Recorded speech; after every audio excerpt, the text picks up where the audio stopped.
Hello students, welcome back to my YouTube channel. इस lecture में जो टॉपिक कवर कर रहे हैं आज composition of nucleus. Composition of nucleus और इसके हाइपोथेसिस के बारे में स्टडी करेंगे।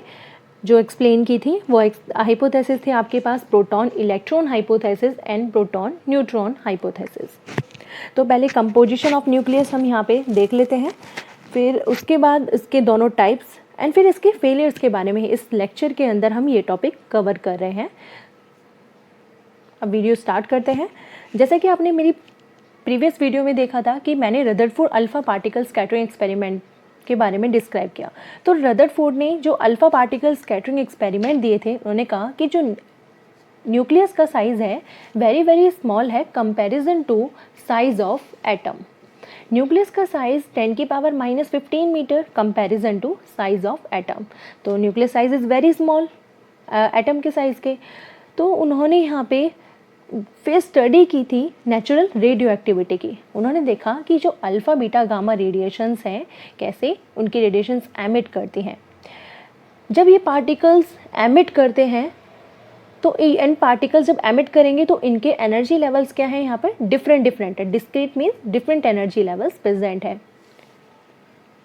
तो discrete energy level alpha beta gamma का, तो यहाँ पे उन्होंने देखा कि जो बीटा पार्टिकल्स हैं उनका जो स्पेक्ट्रा है मीन्स जो रेडिएशन है वो कंटिन्यूस एमिट कर रही हैं। एमिशन के बेस पे एक्सप्लेन किया था। तो इसी न्यू एलिमेंट्री पार्टिकल को उन्होंने नेम दिया न्यूट्रिनो विथ बीटा पार्टिकल। तो कंपोजिशन ऑफ न्यूक्लियस के जो यहाँ पे कुछ हाइपोथेसिस हैं जो आगे एक्सप्लेन करेंगे इस लेक्चर में। तो इसमें क्या दिया था उन्होंने हाइपोथेसिस में, फर्स्ट थे आपके पास proton electron hypothesis. First type is proton electron and second type is proton neutron hypothesis. तो फर्स्ट स्टार्ट करें proton electron hypothesis. Proton electron में आपको पता है कि जो एटम है, एटम के सेंटर में न्यूक्लियस प्रेजेंट होता है। तो nucleus is made up of proton plus of electron. ठीक है, अकॉर्डिंग टू जनरल टर्म अगर यहाँ पे हम न्यूक्लियस का टोटल चार्ज फाइंड करें, total charge of nucleus and total charge of atom find करना है, तो देखा गया था कि एटम जो है वो न्यूट्रल होते हैं। तो न्यूट्रल कैसे हैं एटम्स हमारे पास, तो जनरल टर्म एक्स कोई एलिमेंट है, ए नंबर ऑफ प्रोटॉन्स हैं और ए माइनस जेड इसमें क्या है, नंबर ऑफ इलेक्ट्रॉन्स। तो जब आप टोटल चार्ज निकालेंगे न्यूक्लियस का कि एटम्स के अंदर ए प्रोटॉन्स प्लस ऑफ कितने इलेक्ट्रॉन्स प्रेजेंट है, ए माइनस जेड और माइनस ई चार्ज। प्रोटॉन्स पे पॉजिटिव चार्ज और इलेक्ट्रॉन्स पे नेगेटिव चार्ज। तो ए माइनस ऑफ ई की मल्टीप्लिकेशन ए से minus A E minus minus plus plus of Z E किसके इक्वल आया आपके पास, दोनों कैंसिल आउट। तो आपके पास टोटल चार्ज ऑफ न्यूक्लियस आ गया यहाँ पे Z E means Z number. अब इन्होंने कहा था कि Z number of electrons outside the nucleus होते हैं, कि अब जो आउटसाइड द न्यूक्लियस है तो minus E charge outside the nucleus है क्योंकि इलेक्ट्रॉन्स न्यूक्लियस के अराउंड रिवॉल्व करते हैं। तो माइनस चार्ज ये हुआ और किसके लिए फाइंड कर रहे हैं, जेड नंबर ऑफ इलेक्ट्रॉन्स के लिए। तो जेड इनटू में माइनस ई, तो आपके पास कितना आ गया यहाँ पे charge, minus of Z E.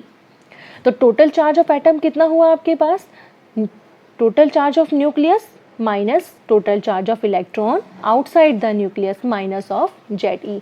Both term are cancel out, that is equal to 0। तो यहाँ से प्रूफ हुआ कि एटम जो है वो न्यूट्रल है। तो एटम जब न्यूट्रल है तो उन्होंने कंसिडर किया था कि total number of proton is equal to total number of electrons. तो यहाँ पे जो कहा गया कि कुछ इलेक्ट्रॉन इनसाइड द न्यूक्लियस है और कुछ इलेक्ट्रॉन आउटसाइड द न्यूक्लियस। कैसे देख ले, जैसे हमारे पास एग्जाम्पल है यहाँ पे नाइट्रोजन 14 का, जिसका एटॉमिक नंबर है 14। तो टोटल नंबर ऑफ प्रोटॉन्स कितने हुए इसमें, 14 और 14 ही इलेक्ट्रॉन्स, क्योंकि number of protons equal to number of electron. तो अगर हम जनरल कन्फिगरेशन के अकॉर्डिंग निकालें तो 14 तो प्रोटॉन है, तो इलेक्ट्रॉन्स अगर मैं फाइंड कर रही हूँ यहाँ पे ए माइनस ऑफ जेड, तो 14 माइनस 7 इज 7।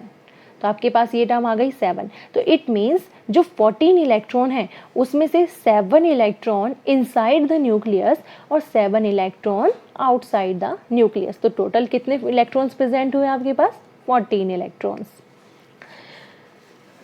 सेकेंड बात बोली इन्होंने कि इलेक्ट्रॉन्स जो हमारे पास एमिट कर रहे हैं वो रेडियो एक्टिव न्यूक्लियाई के थ्रू, किसमें, इन बीटा डिके प्रोसेस।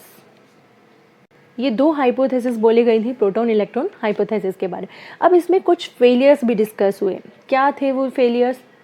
देखिए, failures of proton electron hypothesis, या फिर आप बोल सकते हैं कि इलेक्ट्रॉन न्यूक्लियस के अंदर एग्जिस्ट ही नहीं करते, reason for non existence of electron in nucleus भी बोल सकते हैं आप इसे।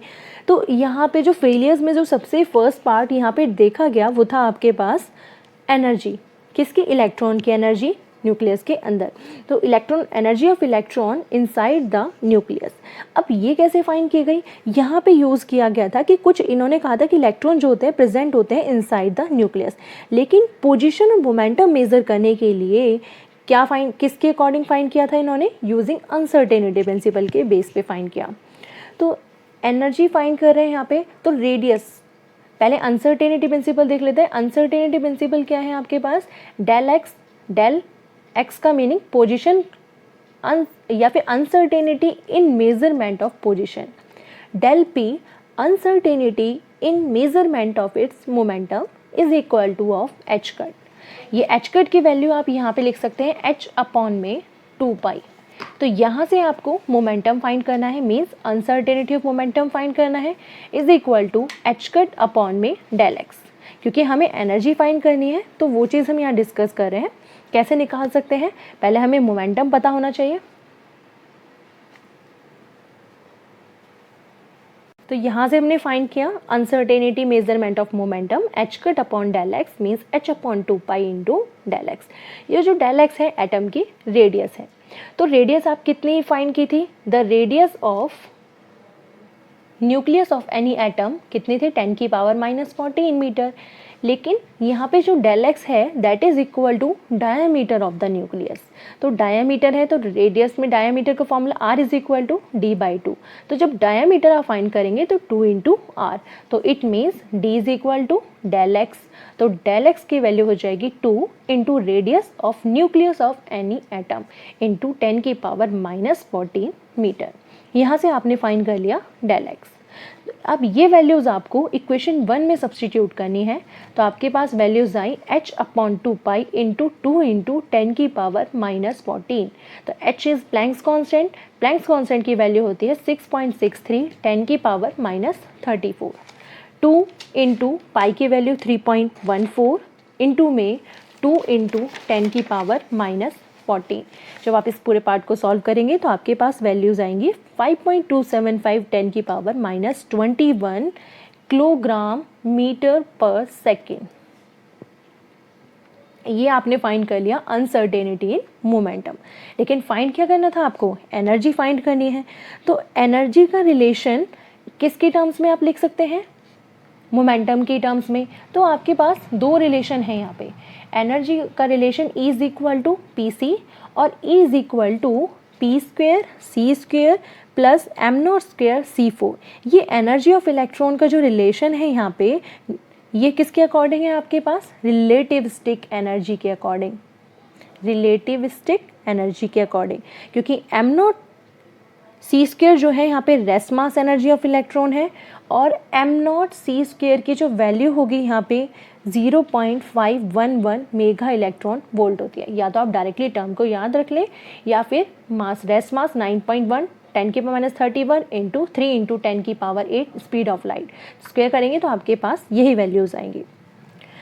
ये वैल्यूज़ आपको इसमें पुट करनी है। पी स्क्वेयर, पी मोमेंटम क्या था, आपने क्या फाइंड किया था अभी? Del p means uncertainty in measurement आपके पास इक्वल है मोमेंटम के। कितनी वैल्यूज़ थी? 5.275 10 की पावर -21। ये वैल्यूज़ पुट करो इंटू सी में 3 इंटू 10 की पावर 8 का whole square plus 0.511 mega electron volt. M nought c square है तो आप इसकी एम नॉट की वैल्यूज़ आप डायरेक्टली वैल्यूज़ को पुट कर दो यहाँ पर। लेकिन ये पार्ट यहाँ पे लेंथी हो जाएगा क्योंकि रिलेटिविस्टिक एनर्जी के अकॉर्डिंग है। तो हम यहाँ पे जो एनर्जी फाइंड कर रहे हैं कंपैरिजन डायरेक्टली मोमेंटम के अलॉन्ग निकाल लेते हैं। तो हम यहाँ पे कैलकुलेट करते हैं E is equal to p c के अकॉर्डिंग। तो यहाँ पे मोमेंटम कितना है आपके पास? 5.275 into speed of light 3 into 10 की पावर 8। जब आप इसे सॉल्व करेंगे दैट इज़ आपके पास 5.275 10 की power -21 multiply speed of light की वैल्यू 3 इंटू 10 की पावर 8। जब आप कंप्लीट सॉल्व करेंगे तो ये वैल्यूज़ आएगी 10 मेगा इलेक्ट्रॉन वोल्ट के। 1 मेगा इलेक्ट्रॉन में वोल्ट में आपके पास जूल होंगे 1.6 10 की power -13 joule. 1 mega electron volt में इतने जूल, अगर आप जूल में कन्वर्ट करना चाहते हैं तो जूल में कन्वर्ट कर सकते हैं। तो इसका मतलब था कि इलेक्ट्रॉन जो है यहाँ पर वो न्यूक्लियस में ही रिसाइड करते हैं, क्योंकि उनकी एनर्जी कितनी है, 10 मेगा इलेक्ट्रॉन वोल्ट है। बट जो इलेक्ट्रॉन्स एमिट कर रहे हैं बीटा डिके के अकॉर्डिंग, उनकी एनर्जी है 2 to 4 मेगा इलेक्ट्रॉन वोल्ट। मैंने कहा कि जो यहाँ पर है रेडियोएक्टिव न्यूक्लियर बीटा डिके की जो बात कर रहे हैं, इसकी जो एनर्जी रेंज थी वो थी आपके पास 2 to 4 मेगा इलेक्ट्रॉन वोल्ट, ठीक है। लेकिन आपके पास एक्सपेरिमेंटली कितनी वैल्यूज आई हैं, 10 मेगा इलेक्ट्रॉन वोल्ट। तो 2 to 4 बीटा डिके की एनर्जी और यहाँ पे 10 मेगा इलेक्ट्रॉन वोल्ट, तो एनर्जी तो ज़्यादा हुई ना एक्सपेरिमेंटली। इसलिए ये वाला एक्सपेरिमेंट जो था हमारे पास, या फिर एनर्जी ऑफ इलेक्ट्रॉन जो था, proof of electrons can not be the part of the nuclear constitution, ठीक है। फिर हमने सेकेंड पार्ट को देखा। सेकेंड पार्ट में इन्होंने डिस्क्राइब किया न्यूक्लियर स्पिन से रिलेटेड। न्यूक्लियर स्पिन में क्या था आपके पास कि जो प्रोटॉन्स एंड न्यूट्रॉन्स हैं वो पार्टिकल्स हैं आपके पास कितने, half integral multiple, half of h cut. Half H cut की वैल्यू होगी h/2π, हाफ इंटीग्रल वैल्यू है। लेकिन जब आप इनके रिजल्टेंट की वैल्यू निकालेंगे, किसी के रिजल्टेंट की वैल्यू कितनी होती है, 1 के equal, means completely integral multiple. तो आप बोल सकते हैं resultant of nuclear spin means, जिसको मैं लिख रही हूँ S vector is equal to h vector. लेकिन सिंगल पार्टिकल्स के अकॉर्डिंग आप फाइंड कर रहे हैं, तो S resultant vector for protons half of h cut means half of integral, और फॉर न्यूट्रॉन्स के लिए same as it is of half of h cut. तो आप लिख सकते हैं स्पिन फॉर प्रोटॉन्स और spin for neutrons, both terms are half integral multiple, but resultant nuclear spin is integral multiple. तो जैसे एग्जांपल है आपके पास कोई नाइट्रोजन वाला, 14 प्रोटॉन्स है इसमें। जो 14 प्रोटॉन्स हैं, अब यहाँ पे कहता है कि 7 इलेक्ट्रॉन्स, जैसे आपने फाइंड किया था कि इलेक्ट्रॉन इनसाइड द न्यूक्लियाई और 7 इलेक्ट्रॉन आउटसाइड द न्यूक्लियाई। तो ईच स्पिन कितनी हुई हर एक की, 1। प्रोटॉन्स की स्पिन जो फाइंड करेंगे हाफ इंटीग्रल मल्टीपल, न्यूक्लियस यहाँ पे इसकी स्पिन फाइंड करेंगे तो कितनी हुई आपके पास, हाफ हुई आपके पास। तो टोटल स्पिन कितनी हो गई, 14 प्रोटॉन और 7 electron inside the nucleus, means 14 + 7 is 21 particles will be half integrals. According two nuclei, अगर आपके पास ऑड मास नंबर है, ऑड मास नंबर के अकॉर्डिंग हाफ इंटीग्रल स्पिन होंगी, और अगर आपके पास इवन मास नंबर है, इवन मास नंबर के अकॉर्डिंग इंटीग्रल स्पिन होंगी। Next part is nuclear magnetic moment. Nuclear magnetic moment क्या होता है आपके पास, न्यूक्लियर मैग्नेटिक मोमेंट को म्यू से लिखते हैं, mu N is equal to, formula है EH/4πm, या फिर आप इसे ये भी लिख सकते हैं EH/2m, क्योंकि h की वैल्यू h/2π। तो मैंने यहाँ पे इस टर्म को सॉल्व करके इस टर्म में मेंशन कर दिया। तो यहाँ पे जो न्यूक्लियर मैग्नेटिक मोमेंट है for electron is greater than the nuclear magnetic moment of proton, क्योंकि प्रोटॉन इलेक्ट्रॉन हाइपोथेसिस की बात चल रही है। तो क्यों ग्रेटर है, क्योंकि जो न्यूक्लियर मैग्नेटिक मोमेंट है इसका जो है कितनी वैल्यूज होती है, 1836 times more than that of the proton, इसलिए electron nuclear magnetic moment is much greater than 2000 times much greater than the proton. से नेक्स्ट सेकेंड पार्ट जो है डुअल रोल ऑफ इलेक्ट्रॉन्स।